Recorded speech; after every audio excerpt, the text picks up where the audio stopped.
YouTube, hello, welcome back to Retro Reclaimer and building a game collection from £5.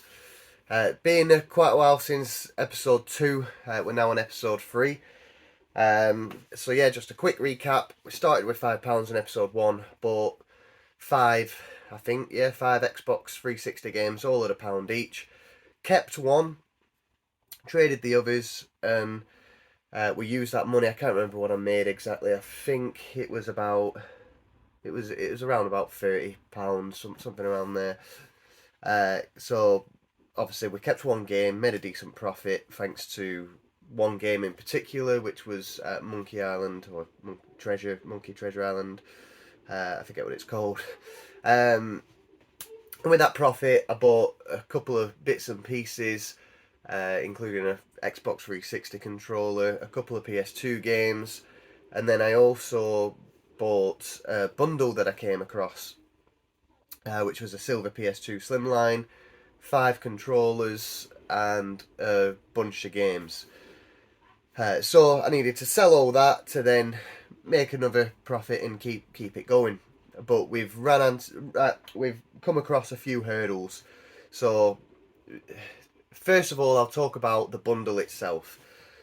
So 5 controllers it came with, only 2 of them worked. They all looks pretty good, but only 2 was actually in working condition. One of the silver ones and obviously one of the black ones. I think it only came with 1 silver, did it, or 2? So the other 3 controllers. So I've never fixed PS2 controllers before, but all of them got taken apart just for a clean up anyway. They all seem to draw power. The start, select, analog button all works. LED light lit up, but the face buttons, the D-pad buttons, the X, triangle, square, and circle buttons didn't work. I'm gonna say analog buttons. I think they are. Um, Obviously, a bit of research on YouTube. I learned that it's a very, very common problem with PlayStation 2 controllers due to the age, due to the uh, the whatever it's made of. Again, I'm no expert, so I'm not going to pretend to be. But there's basically like a film circuit, like a circuit board but sheet, which the buttons press on. That then closes a circuit which indicates to the chip that the button's been pressed. They wear off or erode over time, and there's a lot of them that don't work. I believe it's very common, but there is a way of fixing it. You can buy new or spare parts on eBay for quite cheap. So I did that. I bought a couple of the circuits, and also you've got to buy. So there's 2 types. There's quite a few different variations of the DualShock 2, but I believe there's A, which I've got 1 or 2 of, and then H. And the H models, there's 2 different variants of the H model as well. So that's already 3 different variants of the DualShock 2. On these H models, which is the ones that are more likely to bust, the the circuit sheet attaches to the main circuit board through a ribbon cable. Uh, on one of these H models, you can remove that ribbon cable and fit a new one in without desoldering anything, which is really good. So one of them was that such model, and I was able to take out the old one, replace it with a new sheet, and it works fine. So uh, that were brilliant. I think I spent £1.50 per circuit sheet. Um, the other models were the other H model, where you can't remove the ribbon cable. It is locked in place, soldered in place, with a 16 pin piece. So for those, you've got to cut them away. Obviously the sheet itself is dud. You've then got to desolder the 16 pin, replace it with a new one, solder it back on, and this one that you then solder on will take it. It's quite a tricky. So I think unless you've got, I mean, I've got a very limited tools for that stuff. I've got a heat gun, I've got a soldering iron, but they're like the cheapest that are on eBay. You know, they're the cheap. I think really for that sort of job, you need a proper workstation, a decent tools, magnifying glass because it's so small, and a bit of experience as well. I tried one of them and I completely bust it. Just you imagine you've got a solder gun in one hand, you've got some tweezers in another. You're trying to get it into the right position whilst trying to hold everything. It's just very difficult to work with. So unless you've got like proper clamps, proper, like I said, a proper setup, you're already fighting a losing battle. So I give it a go. Yeah, it didn't work, so I completely ruined one of them. And then the other two were the same, but I thought it's not something I can fix. Would have been great if I could, because I would have made some really good money, but obviously it's not something I could fix. So that's where we were with that. So if I leave that for now, that's all still there. Yeah, one of them's broke, one of them's been repaired, the others are the same condition they're in. During that last video, a friend of mine from work, he jumped into, it was in a charity shop, and he phoned me, said, I've come across something, what about this? It's not really worth it that. Right, we'll see if we can get it for a fiver. Yeah, if you can get it for a fiver, definitely make some money back from then. So he wanted just to contribute to this. And at first I weren't 100% sure on the rules, whether to be sort of strict and firm with it, or whether to be sort of open with it, and I've gone with the latter. Be open with it all, and there is no rules with this. It's still building up from this fiver. So a friend of mine spent £5 of his own money. He bought a PlayStation 2 Slim from a charity shop, which came with a controller, and it came with an Xbox One controller as well. So that was worth a fiver alone. And then it also came with an Xbox 360 controller wireless adapter, so you can connect it to Bluetooth to a PC. So he brought me that, and he said, look, I want you to, you make money on it, keep it, it's all yours, and put it into this. He's obviously enjoying what I'm doing. So that helped with this episode. So I had that as well. On top of that, obviously it's been Christmas. It's been a while since this last one.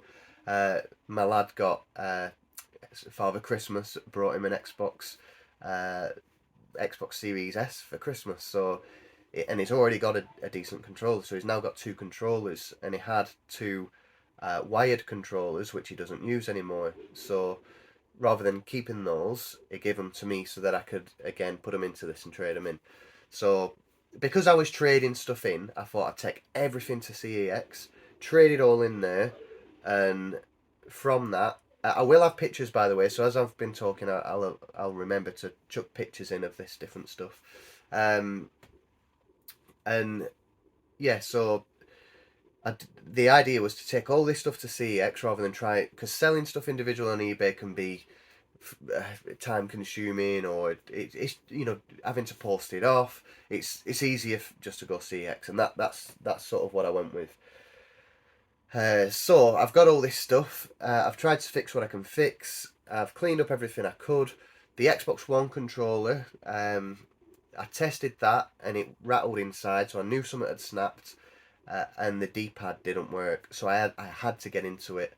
I used a bit of alcohol to get under the label rather than screw through the label, which I might have been better with doing that. And I managed to get inside. In the Xbox One controller, obviously, yeah, there was a snap piece of plastic by one of the triggers, so I just removed that. It all needed a clean anyway, and plus it had chewed up analog sticks, so I replaced those analog sticks as well. And then from there, the D-pad, so it was the first time I've been in Xbox One controller to get all the different components out right to the front face. There's like a see-through membrane which clicks down onto the contacts, I had to remove that, clean all the contacts on the membrane, on the circuit, put it back together, and I got it working. So that was brilliant. So it's a working control in very nice condition. However, using the alcohol, I rubbed off the half of the barcode, the serial number. So you might already be aware that CEX won't take certain items if there's no serial number. Um, so yeah, I'm running into a lot of hurdles, as you can already imagine. This is why it's taken so long. So I take everything to CEX. So I've got my initial PS2. In fact, I need to stand corrected. So obviously, yeah, I've got a silver PS2, and then I got the black PS2 Slimline, which my friend got. And I think I've already got 2 or 3 black PS2 Slims as well. So I had to think about it, and I thought, rather than trade the silver one in, I'm going to trade one of the black ones in, because they go for the same price. It's the same console, and this way I get to keep the silver one. Which, yeah, again, when you look at the rules of what I'm doing, does it affect... You know, if you genuinely started off with a fiver, you didn't get anything for free, you didn't have a few extra pieces like I had, then of course you're not gonna this is impossible to follow almost, but it's still all built up from this fiver. So I'm just gonna we'll come on to it with what I've made and stuff, but I'm gonna continue it this way. So yeah, so I went down to CEX, took everything down there. Obviously kept the Slim PS2 console and traded in the black one that was given to me by my friend. I couldn't trade in 2 consoles because the one I got from my friend had an AV cable, which the red, yellow, and white, the ends were all a bit bent and twisted, and I thought there's no way they'll take that cable like that. So I didn't bother taking that cable. I tested it, it works, it's fine, but I know how strict CEX are, and I know they won't take it. So I go down, first of all, so just to recap again, so I've gone to CEX, I've took a PS2 Slim console, I've took 5 controllers, I've took several PS2 games, I've took Lord of the Rings for the Wii, Lego Lord of the Rings for the Wii, which I picked up from the charity shop, and I took Bratz, which I also picked up from the charity shop, a couple of Xbox One wired controllers, value controllers, an Xbox One controller, and yeah, I think that's everything. So I took those down, and most of it failed. So straight away, the PS2 they said were fine, so that was good. So I got a PS2 with a controller and the leads to pass. Obviously they had to test it at this point, but I knew it'd work fine.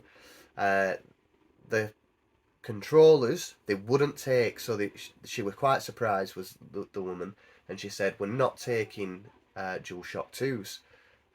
She said, let me just try it again. She tried it again. Yeah, there's obviously a message, do not take them.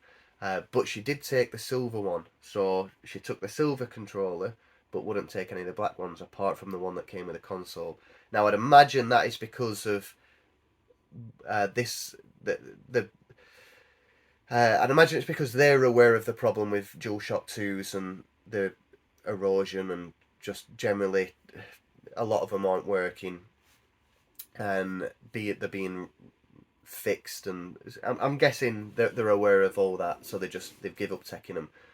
They might also struggle to sell them. I'm not sure, but they wouldn't take them. So I was a bit gutted by that, due to the fact that obviously it could have got me a bit of credit.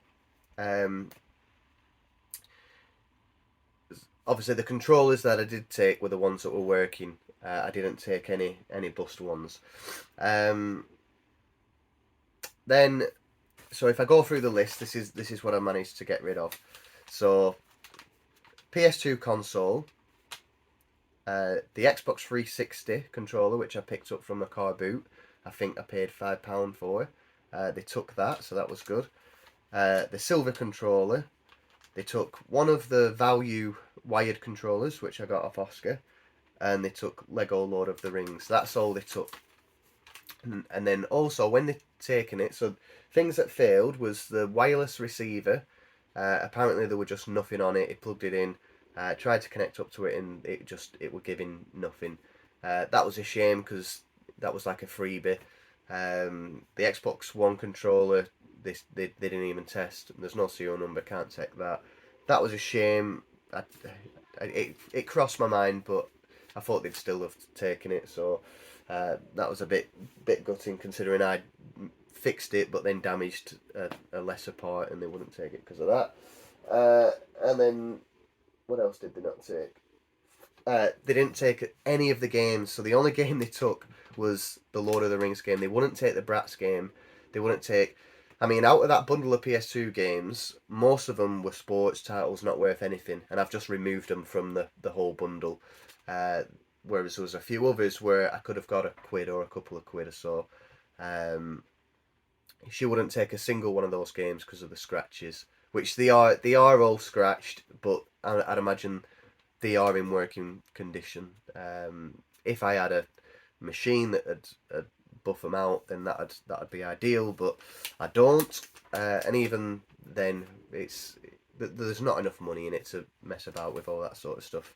So I came back with quite a lot, which was a bit gutted.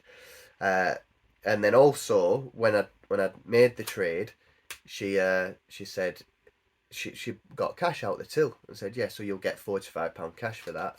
Took the money. I was like, oh, can I have a credit voucher? And she went, oh, I've already clicked it. And at this point, because there was so much stuff that failed, I was just like, look, it's all right, don't worry, just give me the cash. So I got £45 cash for that. So that brings our pot. So I already have 70p left. That gives me £45 and 70p. So if that's where we end up, we're still able to continue. With everything that failed, with the controllers that didn't work in the bundle, with the games that were all scratched up, I thought this is actually a good, because at one point it all came crumbling down, and I thought I'm gonna have to start again from £5. But the fact that I got a bit of help from a friend and from Oscar certainly helps out a lot. But I think it gives a negative outlook to doing this, which is fine and which is important, because a lot of the time you go out and you think you found a bargain, but that you run into issues like this. So it's not as simple as, oh, that sells for £15. It doesn't mean it will. It doesn't mean that you are going to profit from it straight away. You run into issues with things that don't work, CX not taking stuff, stuff not selling on eBay or whatever. You run into all these things, and I've done it. I mean, I'm sure we all have, just through collecting in general. The amount of times I've thought, oh, I know that game's worth a bit, and when I've gone round to collect the stuff, that particular game's got no manual, or it's scratched, or the disc isn't in the case. You know, certain things like that. So it's a very real, thing to happen when you're collecting this way. Part of the risk you run, I guess. But the good thing is I've got £45 in cash. I mean, if I would have got a bit more trade credit, so the Lord of the Rings game I only got £1 for, which I bought for £1, so that was pointless. The PS2 Slimline console got me £20. So obviously the one that I bought was, I think I paid, did I pay 20 or 25? So the Xbox 360 pad I made £8, but it cost me a fiver. So obviously there is profit here, but not a great deal. I got lucky with these other bits. So that was a CX trip. We come back, and then I'm like, right, what do I do with these controllers? I've got to get rid of them.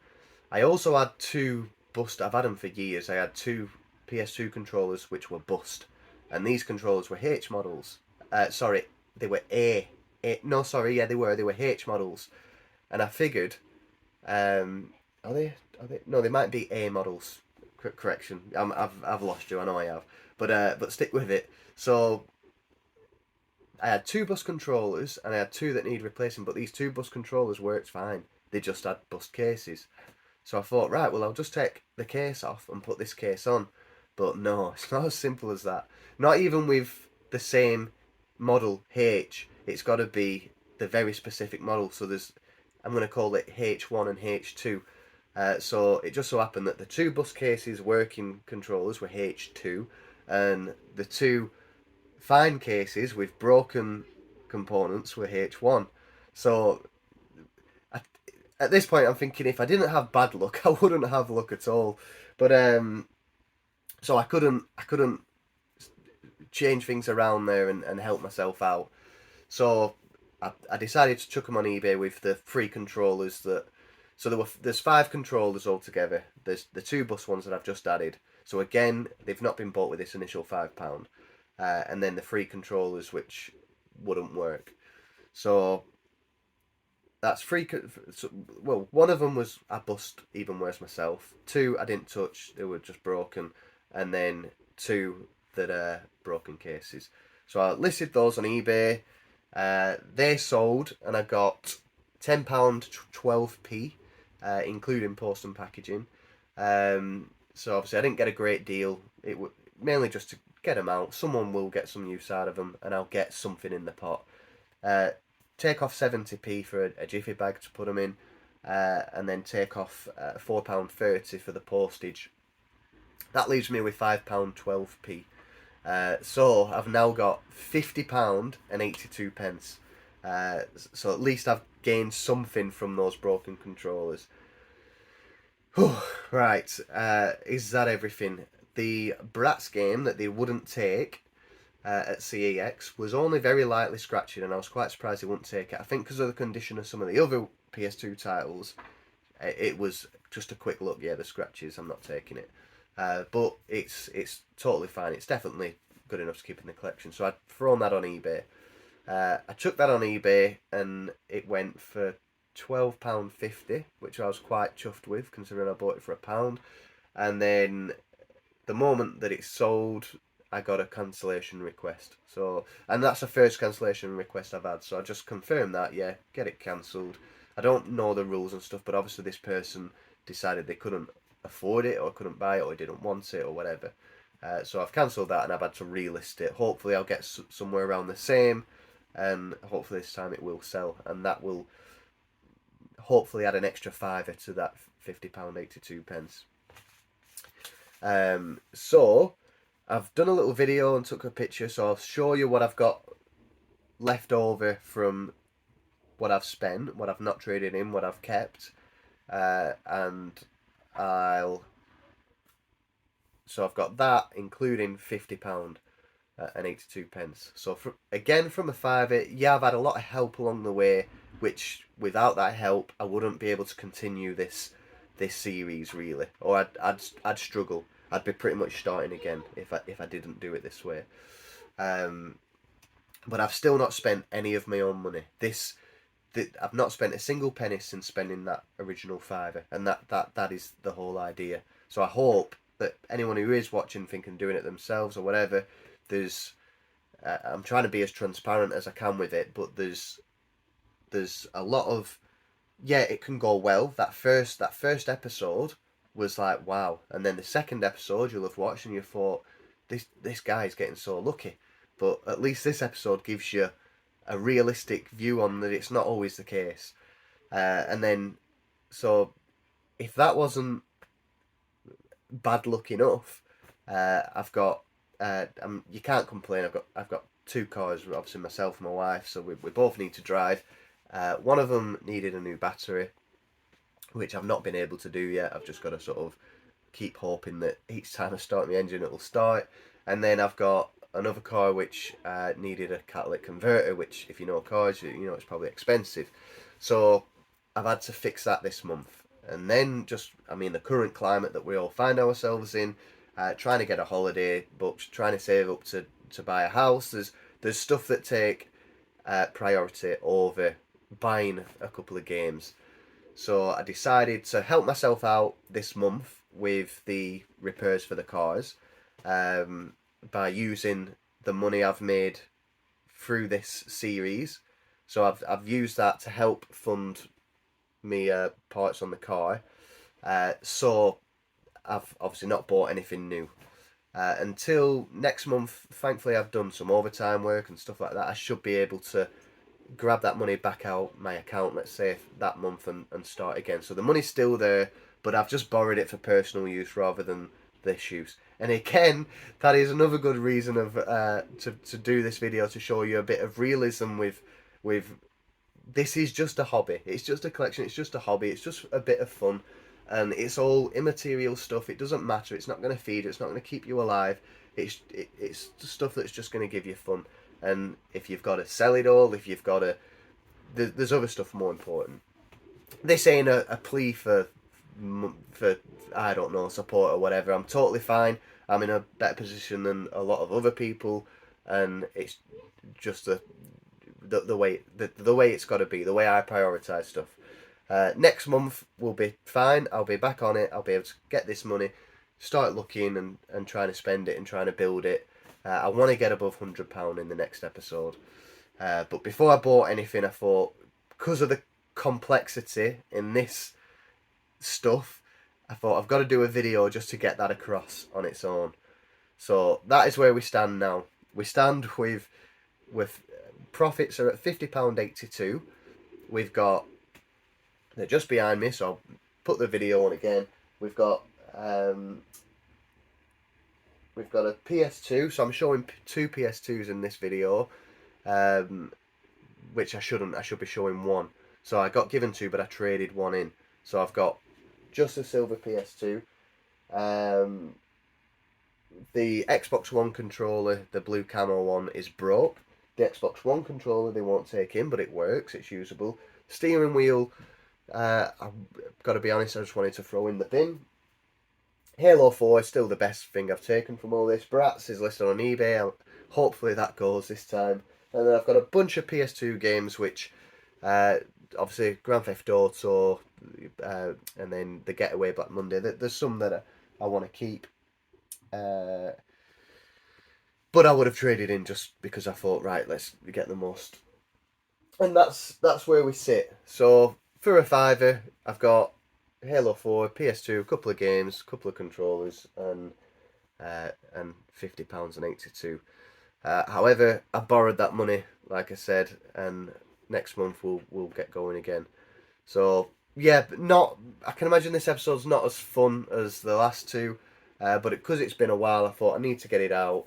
Because there's other videos I've been wanting to do for a while, so it gives me an opportunity to get those done as well. Realism. This shows a realism with regards to collecting and with regards to what we all do here. So yeah, it's not always happy stories, I'm afraid. So yeah, hope you enjoyed, and we'll try and make the next episode a bit more promising, a bit more positive, and hopefully we'll get that £50.82 and turn it to 100. That is what I'm aiming for.